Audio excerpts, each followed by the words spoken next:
This is the Work at Home Heroes podcast. Your host, Caitlin Pyle, digs deep with people from all over the world who make money from home.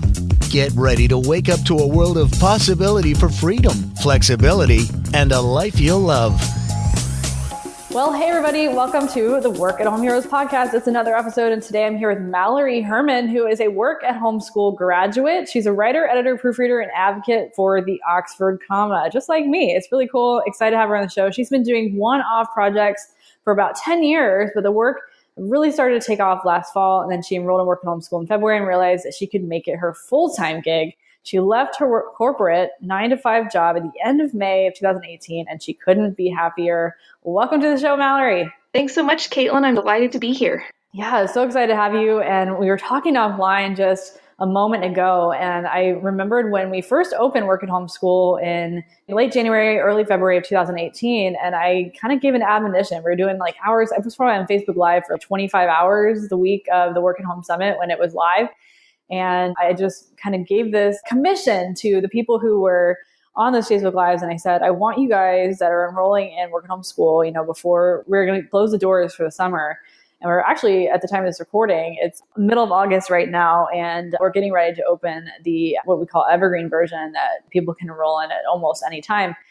But I said on those Facebook Live videos, I said, I want you guys to enroll before the doors close. And then I want to have you guys on my podcast within the next year. And so here we are. We're less than 6 months after you enrolled in February. And you're on my podcast, Mallory. That is so amazing. Yes, I'm thrilled. Yeah. Did you imagine when you enrolled in February that you'd be here right now?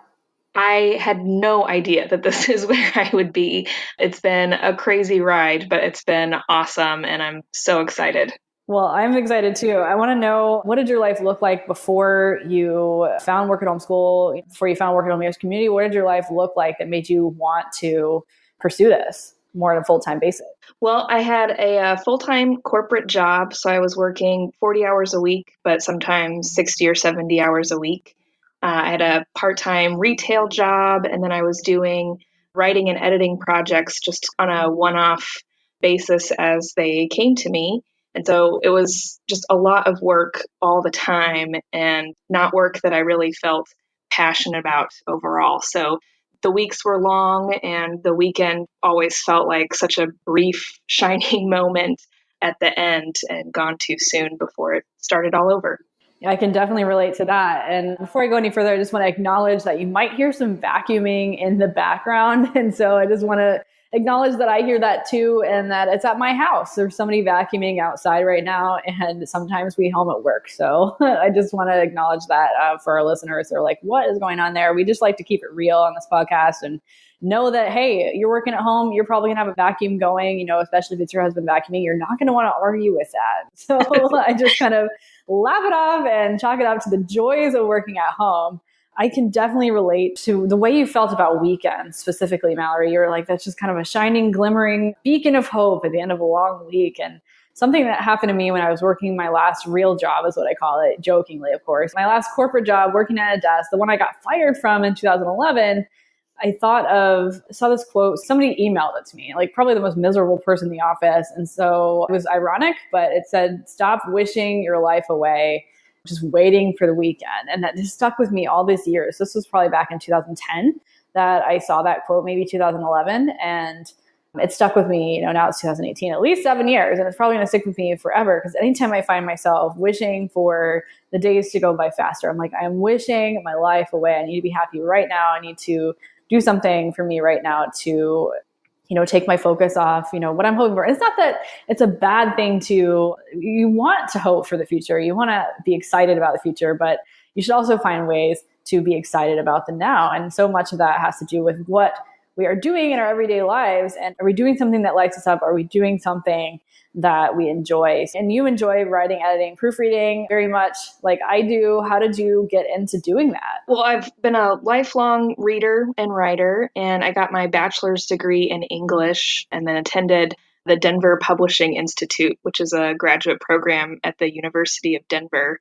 And I fell in love with it, wanted to edit full time, but graduated in the middle of a recession. And so work was hard to come by. So I just took whatever I could get. And so ended up doing some work that I enjoyed in the advertising world, and then in a corporate setting.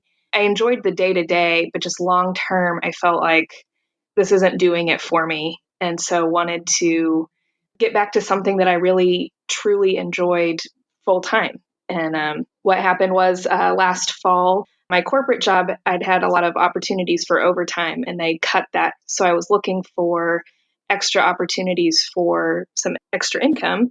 So started pursuing more opportunities to write and to edit. And then it just kept coming. It was like the floodgates had opened. So I was getting a ton of work. And then basically in the spring, I ran out of time to keep going to my day job. That was the moment I decided to leap. I'm curious, Mallory, what do you think or make of the people who are like, oh my gosh, you can't get into editing, writing, proofreading without going to school like Mallory did? So I know, and being in the work that I'm doing, especially over at Proofread Anywhere, I get this all the time. They're like, well, you have to go back to school and get an English degree before you can write, or you have to get a degree in writing, or I have to take all these creative writing classes before I can be a good writer. And it's just not true. I mean, how do you feel about that? Did you come up against any of that in your journey, even though you do have this type of education? What kind of mindsets have you wrestled with, so to speak? Yeah, I absolutely agree. And so much of it is what you enjoy doing and what you practice. I hadn't written much for several years just because, the job that I was doing didn't require it. And I didn't have a lot of personal motivation to jump in on my own time. But when I started, you can see even just a year ago, the writing I was doing versus the writing I'm doing now. If you keep doing it, you get better. You think about things like the 10,000 hour rule and things like that, where it's a matter of putting in the time. And if you want to be a better writer, if you want to improve your editing and your proofreading skills, a natural talent, a natural inclination helps, but a lot of it is just doing the work.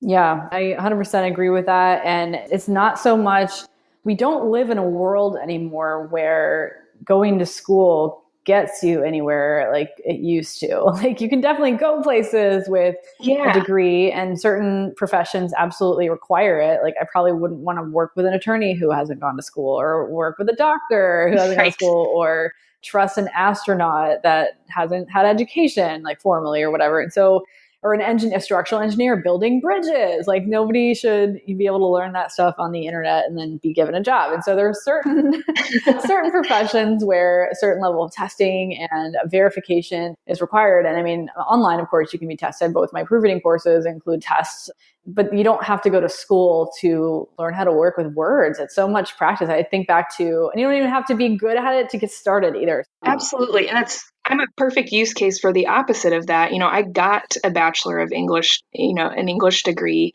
and I worked in childcare for the first 3 years after college because that was, the full-time work that was available to pay the bills. And so having that degree set me up for success maybe in the long run, but it wasn't that having that degree in my pocket suddenly gave me the opportunity to be a writer.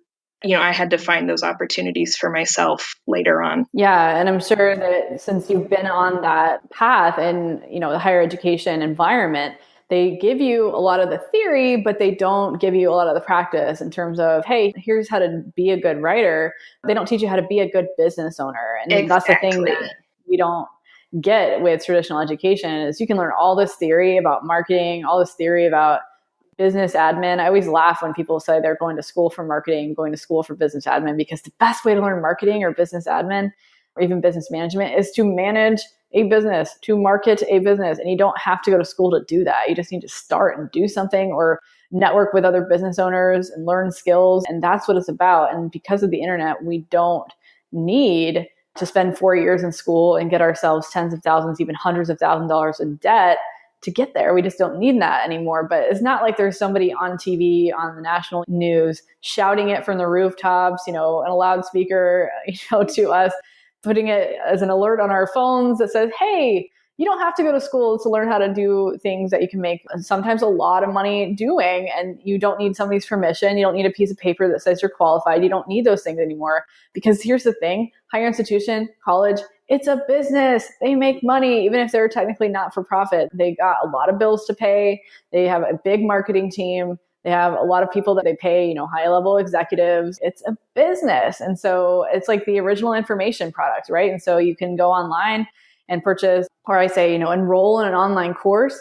It's the exact same thing, but you're attending these classes live and you're learning different things. The level of quality between something you can get online versus in a classroom can sometimes be staggering. I can tell you my own experience going to college. I'm like, I am so glad I'm on scholarship and not paying for this crap. I would be so upset if some of the stuff that I was being fed by these, so-called professors was actually something I had to pay for. I was very fortunate that I had a full scholarship because of my test scores and stuff. And, my college gave me a scholarship on top of that, and I had grants, and somehow I just got, I guess, really lucky in that department. But I would have been so upset with the quality of my education if I had to pay for it myself. And so just drawing those parallels between, hey, you can go to a classroom and spend a ton of money, or you can learn the exact same thing online or through actual experience working with people who've been there and done that. And I always say, you don't want to learn how to learn marketing, especially digital online marketing, from somebody at college. And that's not always true, because I've got colleagues and friends that are really well educated in the online marketing space, and they just, are an adjunct professor at Harvard for fun. And I love that. And it's really valuable because those students are getting some really valuable information. But, your basic community college in the middle of nowhere, somebody's teaching online marketing, what the heck are they doing? Why aren't they out there doing it? If they were doing it and they knew what they were talking about, they probably wouldn't need the supplemental income, And so how well can you actually trust those people? What do you call a doctor who barely passes exams? Doctor, right? There's no way to differentiate. But in this case, you can. You can kind of just read between the lines and think, hey, does this person have results that they can show me? Do they have credibility? And a lot of times we just assume that somebody who's a professor or a teacher at a college, any college, has credibility. And they just don't always have credibility. The school needs classes to offer, things to sell, and sometimes the bar is not that high. So yeah, and I think that's what's so awesome. You talk about the internet boom and programs like Work at Home School or Proofread Anywhere, that you can find the education that works for you. I'd actually signed up for Proofread Anywhere probably a year ago or so, and I'd started with the worksheets and I loved it. But what I realized was that I already knew how to proofread.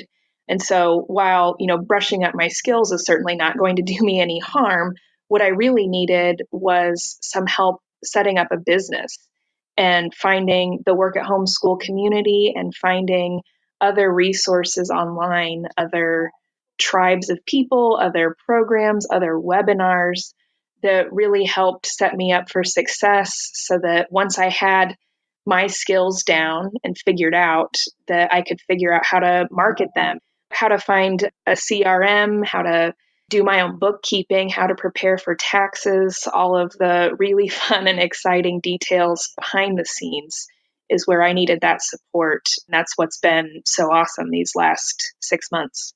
Yeah, absolutely. And we hear that a lot. We have a lot of current writers and editors coming through, like specifically the Proofread Anywhere program, and they breeze through the work and then they're like, whoa, and all this business stuff. And so I think it's modules 6, 7, and 8 inside our general proofreading course for Proofread Anywhere that's dedicated just to setting up your business. And that's where the meat and potatoes comes in, because we don't want to teach you just the theory. We don't want to teach you how to do the work. We want to teach you how to get the work, because you could be so good at proofreading. But I mean, I've been so good at proofreading for a long time, but it wasn't until like 2012 that I actually learned how to make money doing it. And so you could be so good at something. We've had some students come through that are like, I'm such a good proofreader, I don't need this course, blah, blah. And they're like, wait, I actually didn't know all this stuff. And so it can sometimes be the complete opposite, like a humble pie. And then they're like, oh my gosh, now I feel so much more confident. And then the marketing stuff in module 6, 7, and 8 become like way more exciting, because they're like, I feel really good about what I can do. And so I've always been really big on offering the full gamut inside any program I offer. So that's cool. I actually didn't know that you were a Proofread Anywhere student as well. It's awesome. And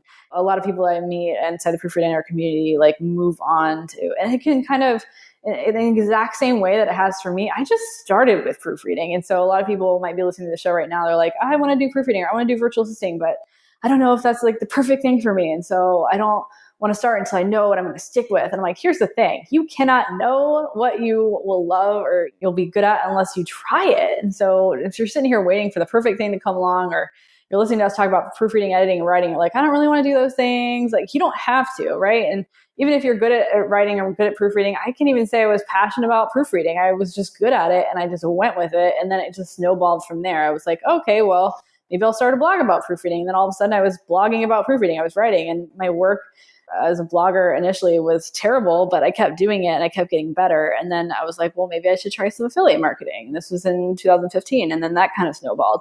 And then I was like, well, maybe I'll write a book, and now I'm an author, and like all these things. But you have to start somewhere and allow that snowball process to happen. Because if you're sitting there waiting for the perfect thing or figuring out what you're passionate about, like you got to kiss a bunch of frogs before you find the prince, right? And so it's this exact same thing in the dating world as it is in, finding your fit in the work at home world. And that's really what work at home school is about, is you don't have to choose just one thing. You can sample the all-you-can-eat buffet and then go with what speaks to you. And there just wasn't anything for that. And so my goal in solving the problem that I saw a lot of people have, just not knowing where to start. And we talk a lot about solving problems on the Work at Home Heroes podcast. And so just a little insight into how that happened was just saw the problem with people just not knowing where to start. And so Work at Home School solves that problem for a lot of people. But it's all coming down to solving a problem.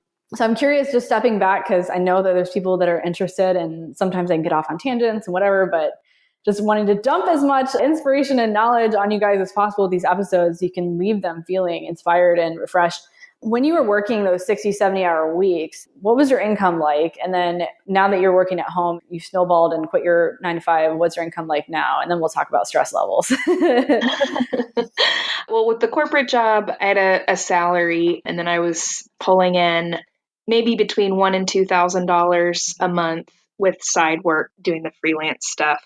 And now I'm making about $4,000 a month, full-time freelance. So working probably about half as much, but still have a sustainable income to pay the bills. And it's only growing from there. And so when you were working full-time job plus your freelance, what was your life like? It was just so hectic. I felt like I was going all the time, and it was, working long days in the office and then coming home, grabbing some food, and then working some more, into the night, and just always feeling like I was, juggling all the time. And so now it's a different kind of stress because it's all on me, and that's very scary to not have the steady paycheck that everybody, worries about losing when you make that decision to leave a full-time job. But it's cool because I've got all my time. I've got complete agency over my time to decide when to be working and when to be stressing over money and trying to figure out, what's next and pulling all the pieces together. I've been reading a lot about the difference between working in your business and working on your business. So that's been a really helpful distinction and the kind of thing that I now have time for. Before, when I still was working full time, I didn't have time to think about a marketing strategy or think about finding new clients. It was just kind of waiting to see what showed up, what fell into my lap. And now I have time to be a little more strategic and both enjoy the work that I'm getting paid for and also grow my business. Yeah, absolutely. And you have time to dedicate to cultivating new opportunities for yourself, which is that's valuable time, I think. And you also have time to take some time for yourself, and self-care is really important so you don't get burned out. So back in May, and we're recording this in the middle of August in 2018 right now. So what was it like back in May when you decided, okay, enough's enough, I'm going to go ahead and quit my job? What was that like? It was crazy. So I got married at the end of April, and part of what happened was my now husband and I had both been on my company's health insurance plan. So that was a big concern with me, considering, deciding to leave corporate life and work for myself, was what to do about healthcare. I know that's a big concern for a lot of people. And so for me, what happened was we were going to get married. And so his employer was able to cover us both. And, you've got kind of a small window of time to make those decisions. So it just kind of happened all at once. I was looking at the calendar and I thought, well, I could leave on a Friday and then, be on my own Memorial Day weekend. And that's what I ended up doing. Wow, that's exciting. So like new husband, new work path. And yeah, then you're like, I'm going to get rid of this job. And what was it like for your husband for you to be making that transition? How did he feel about it? I think he was a little nervous with healthcare and, working in a corporate environment. You've got all those kind of traditional benefits like healthcare and 401k. and things of that nature. And of course, the steady income. And I think he was a little bit worried about leaving that all behind, but he's also been my number one cheerleader. His name isn't on the business, but it wouldn't have been possible without him cheering me on and being a sounding board for ideas. And it's been a real partnership. It's been great.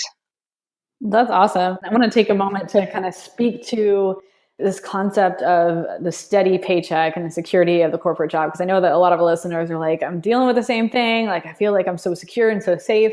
And so what to talk about on the podcast a lot is the security of skills. And so you've made that transition, Mallory, from depending on somebody else for your income when you work for someone else. And so the differentiation that I like to make, that's a really long word.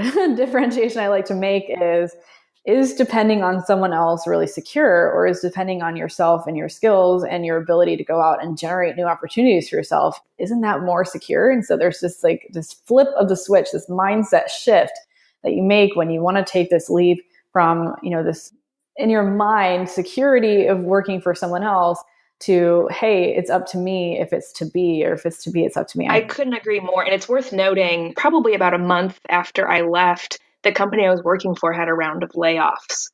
And I like using the word dependability because that couldn't be more true. I mean, there's certainly a difference in making a choice to leave and making that jump, or having a job lost for other reasons.